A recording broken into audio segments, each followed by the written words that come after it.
Hello, Capricorn, Sun, Moon, Rising, and Venus signs. Kumusta kayo? Sana po ay nasa mabuti kayong kalagayan. Welcome back po sa Star Tarot.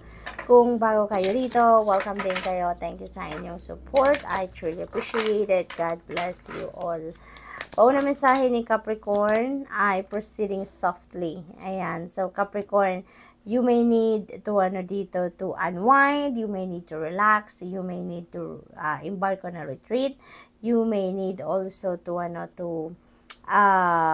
magmuni-muni, mag-reflect, mag-contemplate, no? Kasi maraming bagay ang kailangan ninyong pag-isipan sa ngayon, maraming bagay ang kailangan ninyong pagnilay-nilayan sa ngayon, ano? So before you proceed, no?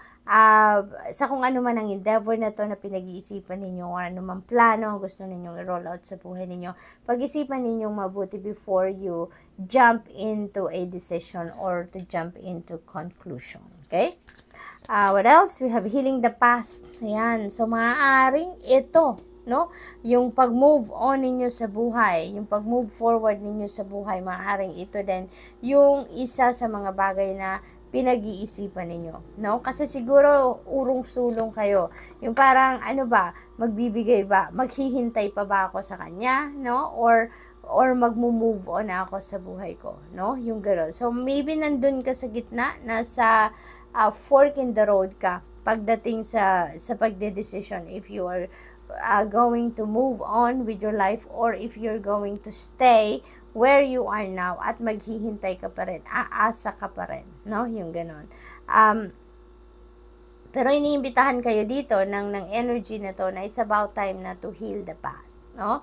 It's about time na mag-step na kayo into your future, no? Pero hindi ninyo magagawa to if nandoon pa rin ang puso ninyo sa inyong mga nakaraan, sa inyong past relationship or past experiences, 'di ba?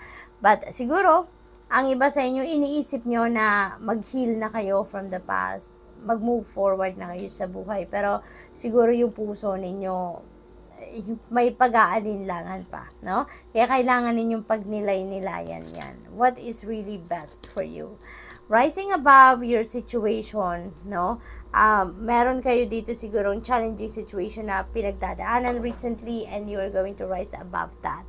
No? Makikita ninyo dito na dapat lang na gawin kung ano ang best para sa'yo, maaring dito talaga maglalakas loob din kayo, no? At gawin ang lahat kung na makakatulong sa inyo para malagpasan ninyo ang kung ano man ang challenging situation na pinagdaanan ninyo dito or pinagdadaanan, okay?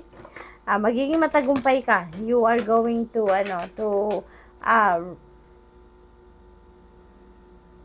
rise like phoenix rising, na talagang pagtatagumpayan anuman ang hirap, no, na pinagdaanan.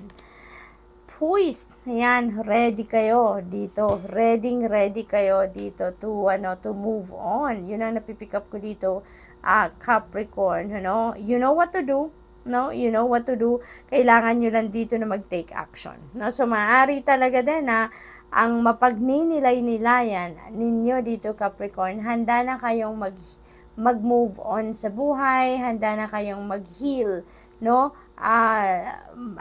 Pumunta na sa healing process. You know what to do already, no? So, yun. So, kailangan nyo na lang na mag-take action, no? Kasi, decision na siguro kayo dito, magiging decision na kayo dito, yung isip ninyo, yung puso ninyo, alam nyo na ito yung nararapat ninyong gawin. Alam niyo na ito yung makakabuti para sa inyo. But, ang kulang na lang sa inyo is taking action, no? So, we have yin. Ayan. So, Capricorn, yin energy is, ito yung parang, you are waiting for someone to lead you, no? Parang, gusto ninyo na, siguro may mag-encourage sa inyo, may mag-push sa inyo na, sige na, Capricorn, gawin mo na. Sige na, Capricorn, ito na yung nararapat mong gawin, yung gano'n. Yung parang tuturuan ka, yung ipupush ka, i-encourage ka. So, maaaring gano'n ang ganap ng iba sa inyo sa ngayon. Nandun kayo sa energy na yun. Truth be told, ayan, there is some truth, no, that is coming to light. Merong secret siguro dito na mabubulgar, merong secret dito na malalaman na ninyo, no? So, maaaring secret ito about someone, no? This could be a story of other people's lives na makakarating sa inyo, or siguro meron kayong sikreto na kayo magsasabi. Maaaring may sikreto kayo dito na i-share nyo na sa iba, no? So, posibleng ganun ang ganap. So, tingnan natin kung ano pa ang ganap dito for Capricorn. We have Queen of Wands. Ayan. So, this is really beautiful energy, Capricorn. Meron ditong entrepreneurship energy. Ang iba sa inyo siguro dito, may negosyo. Papasukin na ang pagnenegosyo. Yung ganon, maaring merong opportunity dito for business venture. Posible din na merong promotion dito for some of you. Maaring mabigyan na kayo dito ng ibang role sa trabaho, mas aangat na ang inyong posisyon sa trabaho, posibleng ganun din ang ganap, no? So, good luck to that. We have Page of Pentacles, ayan. So, meron ditong good news, no? Wonderful news coming in na maaring related ito sa opportunities pagdating naman sa money, career, and finances. So, maaaring opportunity ito na pagkakaperahan ninyo, additional income, siguro business or career opportunity ito, or job opportunity for some of you along those lines, no? Pagkakaperahan ninyo ito, or side hustle, kumbaga, no? So, siguro may mga balita kayong matatanggap regarding that at this time. What else? We have Six of Wands. Wow, napakaganda nito. This is triumph. This is tagumpay. No? At meron tayong rising above. So, definitely, meron kayo ditong sitwasyon na pagtatagumpayan ninyo. No? So, yung effort ninyo is going to pay off. Kasi yung energy, yung time, yung effort ninyo, panahon talaga. Kasi parang matagal na ninyo itong pinagtrabahuan. Kung related ito lalo na sa trabaho, no, or sa career ninyo.